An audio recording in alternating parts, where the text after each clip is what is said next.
বাড়ির একমাত্র মেয়ে ছিলাম আমি। বাড়িতে বলতে লোকজন বাবা মা, কাকা, ঠাম্মা দাদু আর আমি।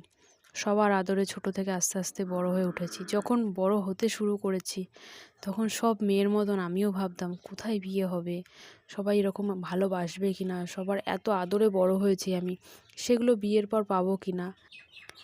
কারণ আমার পিসিও খুব আদরের মেয়ে ছিল এই বাড়ির। আমার পিসির যখন বিয়ে হয় শ্বশুরবাড়িতে তেমন কোনো সুখ পাইনি, আর স্বামীর সুখ তো পাইনি। কিন্তু আমার বিয়ের পর আমার স্বামী, শাশুড়ি, এই এই নিয়ে আমার একটা ছোট সংসার।